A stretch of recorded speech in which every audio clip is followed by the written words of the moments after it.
So this is once again Hariva Prasad Damarla. We will continue our discussion about the concepts of GSM. In the earlier lecture, we were discussing about improving cellular coverage and capacity. So we understood there are four concepts by which we can improve the coverage and capacity. One is cell splitting, the other one is sectoring with directional antennas. So the third concept is coverage zone approaches by using repeaters for extension of the range. And the fourth one is microcell concepts. We have already discussed these two, first one and two, cell splitting and sectoring. Now we will continue our discussion on coverage zone approaches.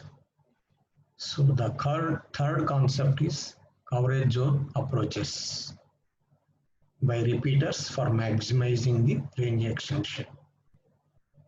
Often a mobile operator need to provide dedicated coverage for hard to reach areas such as within the buildings or in valleys or in tunnels. Radio transmitters known as repeaters are often used to provide such range extension capabilities to the system.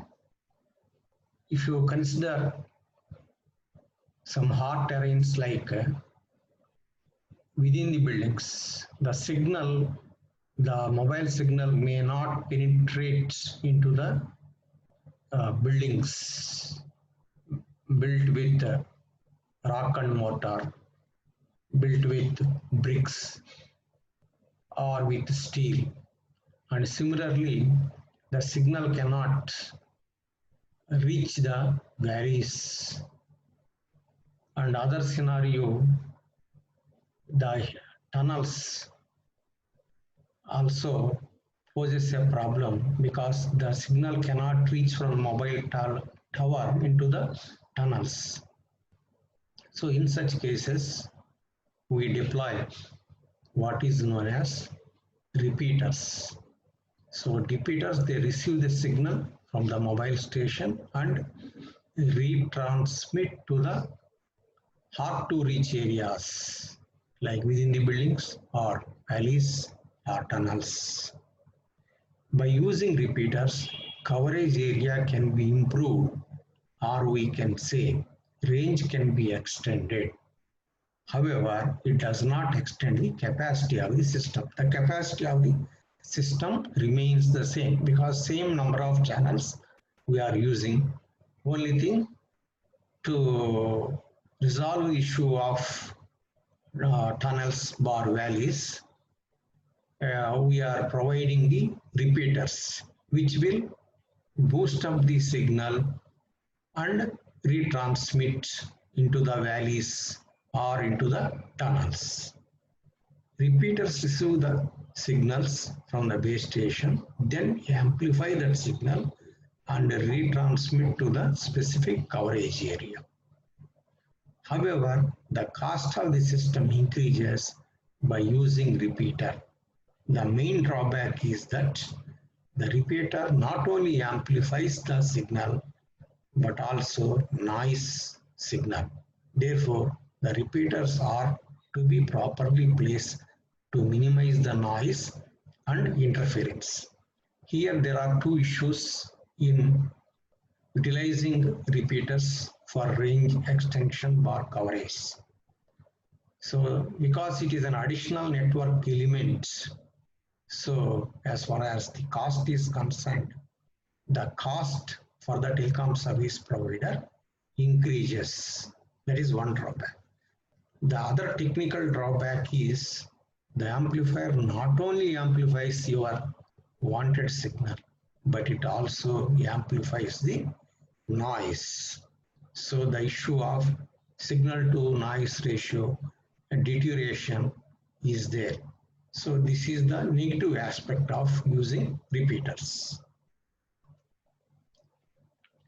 Then there is another concept. The fourth concept is micro cell zone concept. So let us see the details in conjunction with the drawing on the left side. A micro cell zone concept is similar to sectoring, but all the drawbacks faced during sectoring are removed in this concept. So it is similar to the concept of providing directional antenna and sectoring, but some of the drawbacks in sectoring are removed in this micro zone concepts. If you can see the area to be covered, for convenience sake it is shown as circular, is divided into 3 zones. If you consider this is as zone 1, this is as zone 2, zone 3. All the zones, they have their own antennas at the edge of the zone. Here this is your transceiver, that is your antenna for transmitting the signal as well as receiving the signal. Here also transceiver, these antennas. All these 3 antennas are connected to the main base station via one network element known as zone selector. We will look into the information here on the right side. This proposal is based on micro cell concept for 7-cell reuse ratio and illustrated in the figure, as I have already explained to some extent. So this is used for 7-cell reuse pattern.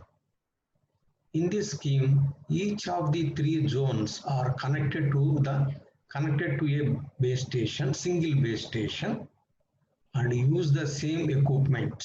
The base station equipment is common for all the 3 zones. These 3 zones, the base station equipment is common. The zones are connected by optical fiber cable or micro link to the base station. So how these receivers at the edge of the zone are connected to base station is by using the optical fiber media or micro media. This is how it is connected. Further, we will discuss about this micro cell zone concepts. Multiple zones and a single base station make up a cell. So here the cell meaning is all the zones plus base station. It is called one cell. As the mobile moves within the cell, it is connected to the zone with the strongest signal. So when the mobile, here I have shown the a car where the user is moving, maybe like this, he may be moving. Okay, so as the mobile moves within the cell, it is connected to the zone with the strongest signal. When he is in this zone, the signal that is coming from this transmitter to this zone will be more. When he slowly moves to this direction, the signal to this zone, second zone rather to say, is stronger. Then when he moves to this zone, the signal received by the third zone is on higher side. This approach is superior to sectoring since antennas are placed at the edge of the cell and any base station channel may be allocated to any zone by the base station. So here, as already discussed, the antennas are mounted or fixed at the edge of the zone. This is the edge of the zone. And another salient feature is So any zone can use any frequency allocated to base station. Suppose a base station is having 6 carriers. So in sectorization, perhaps we may allocate for each sector 2 carriers. Here, all the 6 carriers are pooled together and any zone can be allotted with one carrier frequency. It need not be restricted to some 2 frequencies here, 2 frequencies here, 2 frequencies here, depending upon the traffic and usage. More carriers can be allocated to one zone and less carriers can be allocated to another zone. Each base station has its own channel set that is collectively used by cell zones in time and space pattern. That is what we have discussed. This means the same channel can be reserved by a mobile traveling from one zone to another zone within the cell by simply switching the channel to the second zone using zone selector.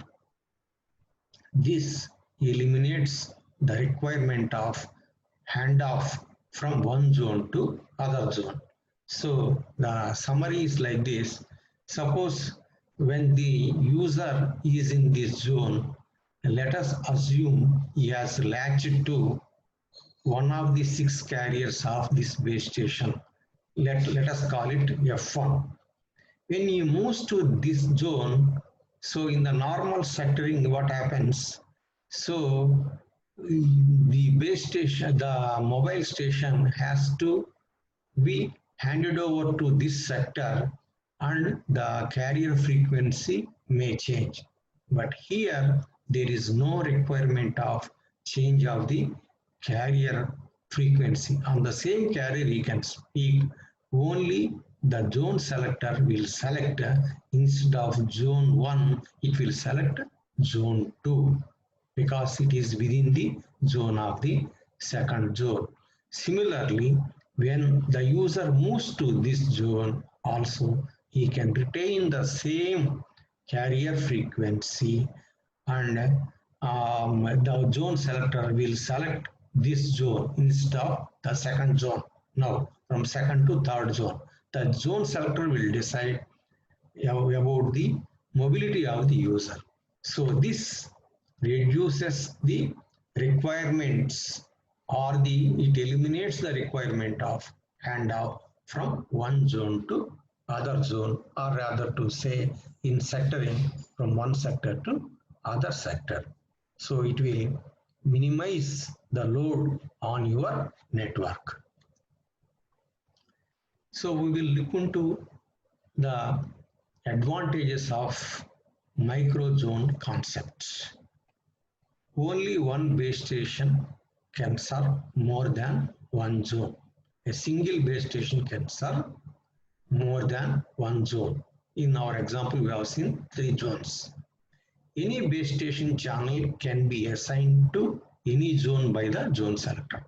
So the channel carrier of the base station can be allotted to any zone. Any frequency can be allotted to any zone. There is no restriction. Zone-wise, no allotment of carrier frequencies. Interference is reduced since a large central base station is replaced by various low power transmitters on the edge of the zone. Since we have reduced the high power transmitter with low power zonal transmitters at the edge of the zone, so we will have the advantage. So the interference advantage. So we will have less interference. This approach improves the signal quality by reducing the co-channel interference. This is another added advantage. So the quality of the signals is reduced because of the reduction in co-channel interference. Now we will look into the another concept known as handover or handoff concepts. Cell phone systems provide mobility. Yes, the cell phone is meant for the mobility of the user. Therefore, it is the basic requirement of the system that as the mobile handset moves from one cell to the next, it must be possible to hand over the call from one base station of the first cell to that of the next with no discernible disruption to the call. So as the mobile is moving from one base station to the other base station, so the handover should take place from the first base station to the second base station without any disruption in the continuity of the conversation or communication. So without any discernible disruption means without any perceivable. Even though technically there may be a little bit nanoseconds or microseconds disconnection that cannot be noticed by the user. He may not feel technically his communication got disrupted and reconnected. So that is how it helps, this handover concept. Failure to perform handover reliably can result in dropped calls. Suppose if this handover is not happening ceremoniously, it may lead to dropped calls. This is one of the key factors that can lead to customer dissatisfaction. This may in turn lead to subscribers changing to another cellular network provider. Suppose if the dropped calls are more from a telecom service provider, mobile telecom service provider, so the users, the subscribers may think of changing to another telecom service provider with an assumption that the other service provider may give better service without any call drops. So this is a great loss of customer base to the telecom service provider. So this is the main drawback with failure of handover reliably. Accordingly, handover or handoff is one of the key performance indicators monitored so that a robust cellular handover or handoff is maintained in the cellular network. So we have certain key performance indicators, KPIs. So always the network or the service provider will be monitoring whether how many handovers are failing, and accordingly has to take up the corrective action for reducing the handoff or handover failures to the barest minimum. It should be absolutely zero, that is desirable. So always the improvements have to be made or optimization is to be made to address the handover issues. So further we will look into the process of handover. On the left side you can see this is one base station, this is second base station, this is the third base station. One user is moving in his car while talking. So from base station 1 then he will move towards base station 2, then he will move towards base station 3. Okay, here this is the cellular switch. So digital mobile switch or mobile telephone exchange. Of course, it is connected via trunks through to PSTN network for landline communication. Let us assume a mobile user is traveling by a car along a highway while talking. Let us assume initially the user is in the range of base station 1 here, and latch to it and is connected to this base station. As the user is moving towards the base station 2, the call is to be handed over from base station 1 to base station 2 without disconnection of his call. So from here, slowly he has moved to base station 2 area. So while speaking and latching to this base station, slowly should be shifted to this base station. As he is moving towards this, so he will get signal or a better signal strength from this base station, and he may not get a proper signal from old base station, that is base station 1. This handover is controlled by mobile switching center.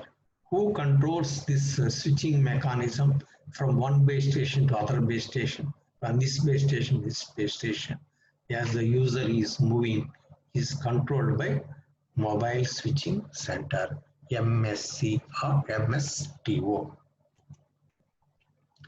So the same thing, handoff bar handover is depicted here, how it happens in terms of signal strength. So this is one base station. We have the user is moving from this base station to this base station. So that's why we have designated it as base station old and base station new. So the signal strength, when the user is somewhere nearer to this base station, the signal strength is like this. As he is moving towards this side, base station new, so the signal strength slowly drops down. At this point, at the middle approximately, the signal strength is weak from base station old and also base station new. Both are same at a intermediary points. Then when the user slightly moves this side, the signal strength from the second base station or the new base station is increased. So it goes like this as the user is moving. So at one stage, when the signal strength of second base station is higher when compared to the old base station, the handover takes place as per the instruction of MSC, Mobile Switching Center. Here we will see what are the parameters that stipulate the handover condition.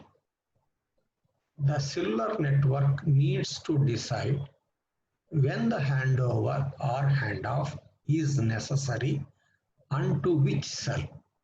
The factors governing the handover are furnished below. So what are the factors which dictate the handover situation? 1. The signal strength of the present cell BTS and adjacent cells as measured by the mobile. So the mobile always measures the signal strength not only of the base station to which it is latched or connected, it will also continuously monitoring the signal strength of other base stations nearer to this mobile. Adjacent mobile towers or base stations signal also it measures. So that is one point we have to take into consideration when the handoff has to happen. This is one criteria. Then availability of channels in the adjacent cells. No doubt the mobile strength of the old base station has come down and there is a requirement of mobile handover to the new base station. But a situation may arise wherein in adjacent cell that there may not be radio channels available for handover. So that also it will take into consideration before the handover happens. Otherwise, it will be forced to latch to the old base station for some more time till the signal falls beyond the limits, prescribed lowest limits, and adjacent cell channels are vacated by some of the users. Under some circumstances, like when one BTS is nearing its capacity, the network may decide to hand over some mobiles to another base transceiver station that has more capacity and to reduce the load on the BTS that is nearly running out of its capacity. Sometimes it may so happen there are two base stations, adjacent base stations. So more subscribers are connected to base station 1 and less or negligible number of users are connected to base station 2. So base station 1 capacity is exhausting and base station 2 there is a lot of provision or capacity availability in the second base station. In such cases, some of the mobiles are transferred to the second base station where we have more number of unused channels. Of course, at that time, generally, the decision is taken to switch over the base station mobiles which are a little bit nearer to base station 2 instead of the base instead of the mobiles which are very much nearer to base station 1. So they may forcibly switch over some of the mobiles which are a little bit far away from the first base station and a little bit nearer to the second base station. Then let us look into the summary what we have discussed in this session. So we have seen how to improve cellular coverage and capacity. So in earlier lecture we have discussed two techniques. Here we have seen the other two techniques like range extenders, bar repeaters. We have seen the micro cell zone concepts. Then we have discussed about the handover concept and we have also studied the parameters based on which the handover can take place. So this is all in this session I wish to discuss. Thank you.